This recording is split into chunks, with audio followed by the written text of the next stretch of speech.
Господи, Исусе Христе, Сине Божий, помилуй меня грешного. Отца и Сина и Светиот Дух. Амин. Возлюбени во Христа Бога, браќи и сестри, Христос воскресе! Вистина воскресе! Христос воскресе! Вистина воскресе! Христос воскресе! Вистина воскресе! Радост и бодрост. Браќи и сестри, денеска Христос ни ја донесе радоста, што ја има светите жени мироносици, пошто рано утрото на изгреј сонце со мириси во соодветни садови чувани тргна на кај гробот Христов со намера според древниот јудејски обичај да го миросаат телото Христово. И патем се мисле каменот што ја затвора портата во гробот е претежок. Кој ли ќе ни го помести? И така загрижени тие стигна до гробот Христов, издлабен во карта, како што чувствува. И се соочија со чудото од феноменот познат под името празен гроб. Гробната плоча беше распечатена, а гробот празен. И во гробот белиот ангел, оној од манастирот Милешево, сите сте го гледале, најубавото ремек дело на византиската средновековна црковна уметност. Кој кога ги виде жените мироносици, им каже дека знае зошто се дојдени. Ама телото зарад кое што доаѓа не е тука. Христос, Бог, не е мртов. Тој е жив и воскресен. Тој не е овде.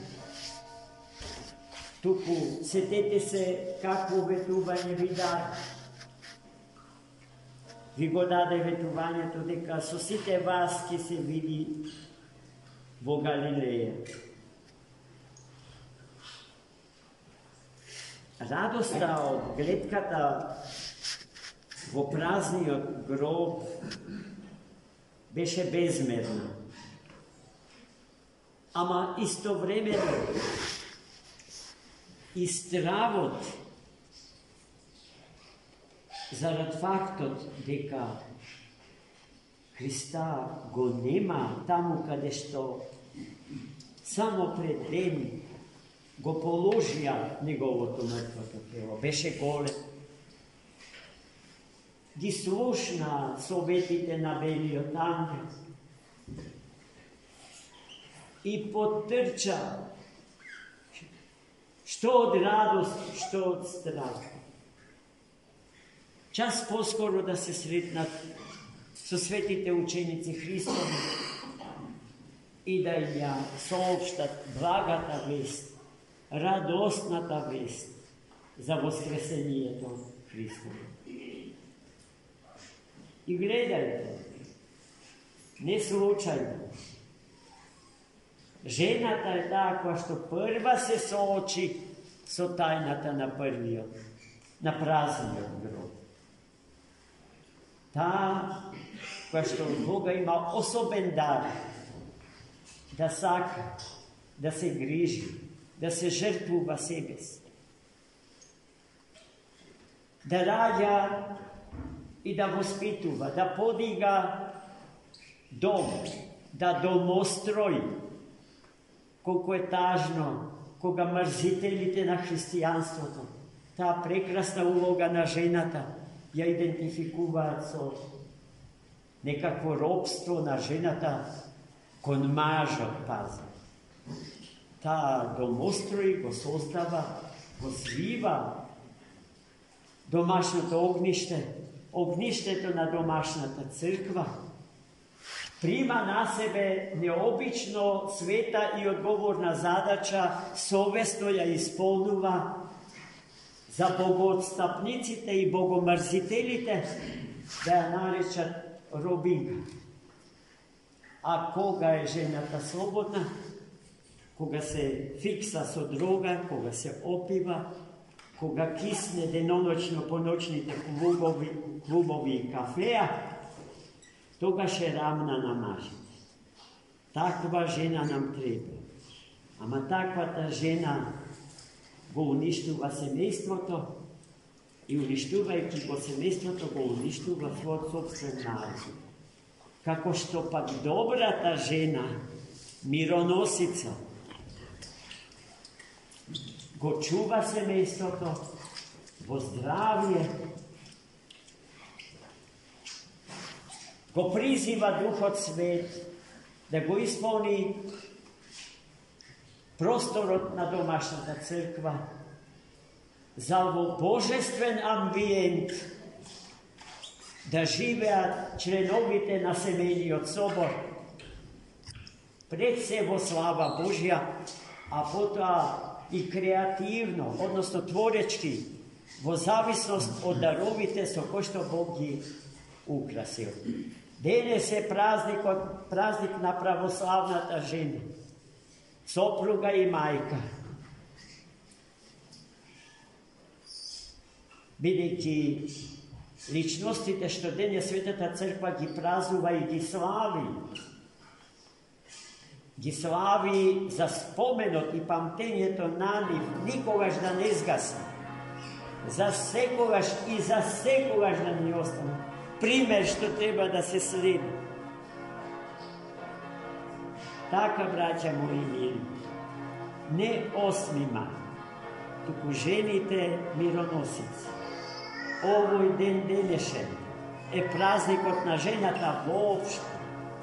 Јас во една претходна беседа ви реков, системот на вредности што го застапуваме ние христијаните е систем на вредности кој што важи и се однесува на целото човештво. Колку би било добро сите жени на планетава Земја да го следат примерот на светите жени мироносици.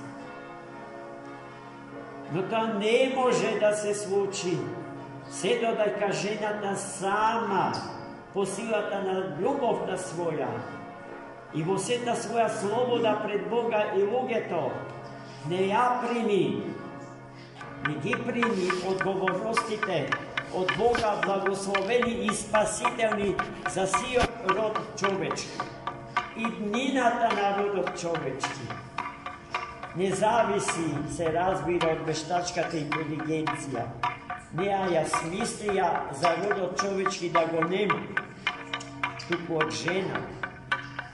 Од жената сопруга и мајка. Господ да ги умножи добрите христијани, за кои што Тертулијан во 2 век вели: дајте ни добри мајки, за да имаме добри христијани. Ако, браќи и сестри, имаме добри христијани, и днината на овој свети век е загарантирана, запечатена со 7 печати Божи. Амин. Христос воскресе! Господи Исусе Христе, Сине Божи, помилуй меня грешного.